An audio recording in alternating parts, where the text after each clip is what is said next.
Hey guys, what's up? Mike here, Laker Talk. Let's talk Lakers basketball.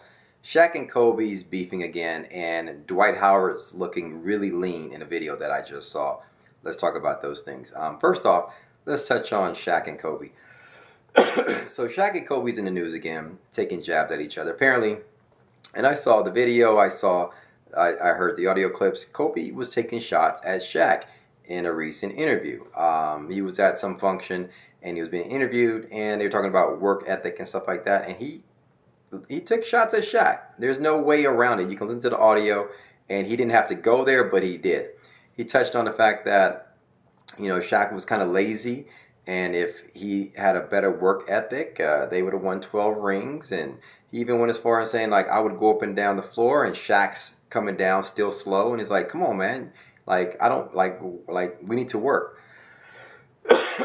And, so Kobe went there.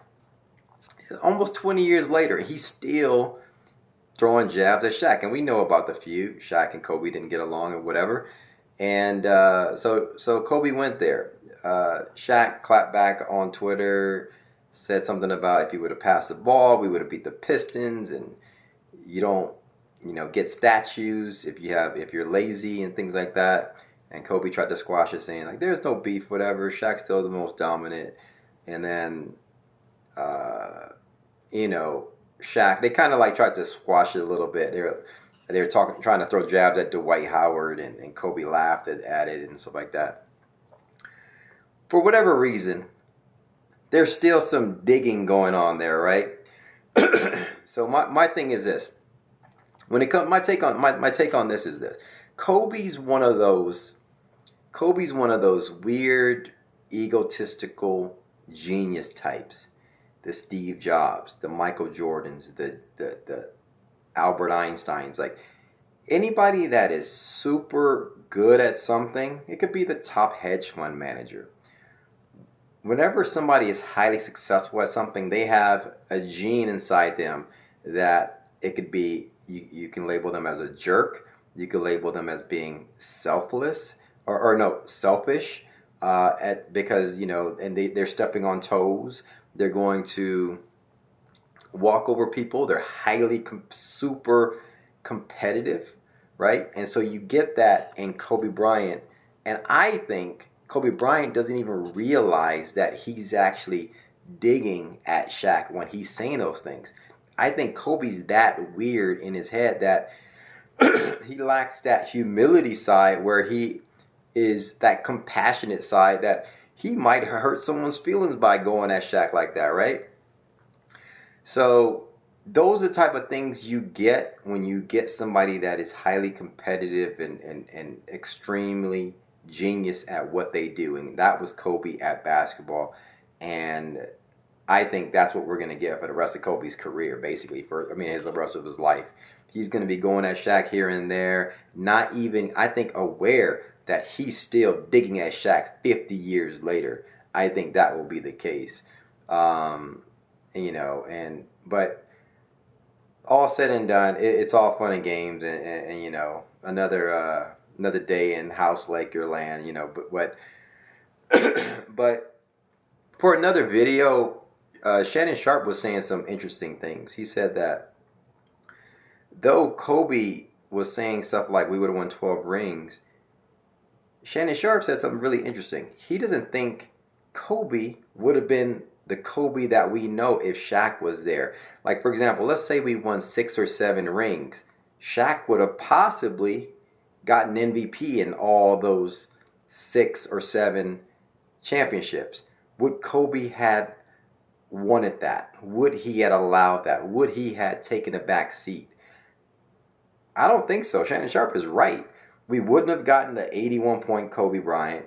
We wouldn't have gotten all those scoring championships. We wouldn't have gotten the Kobe Bryant. He wouldn't have been able to spread his wings if those two stayed together. As fans, we wanted them to stay together, and we wanted them to work it out. We would have loved Kobe Bryant to be the Scottie Pippen to the Michael Jordan. As we all know, Shaq was the most dominant in those 3 championships.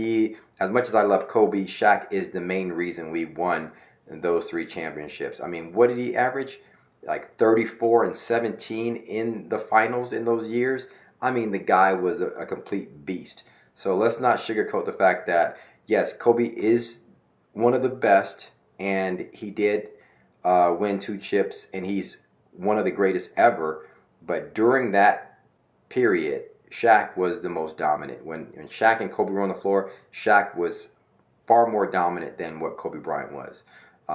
Kobe needed Shaq to go in order for him to spread his wings, and the rest is history. But I don't know, probably for another video, to kind of go dig deeper into those two splitting up, and what Kobe became, what Shaq became. Anyway, I just saw a tweet with Dwight Howard working out. The dude looks amazing. The dude looks super lean. I mean, ripped, cut up, light on his feet. I saw a video today of LeBron James working out, I think on his set of Space Jam. Dwight Howard looked leaner than LeBron James and lighter than LeBron James. You know, but we all know he's been on 5 teams in 5 years. He can't stay on the floor. So let's just hope. But from what I saw in the video, he looks really good. I can see why the Lakers brass made that decision over Joakim Noah or Mo Spates. That was an easy one. You look at this guy, is freaking ripped, light, dunking, moving fast, agile. I mean, it's like, all right, sign on the dotted line, basically.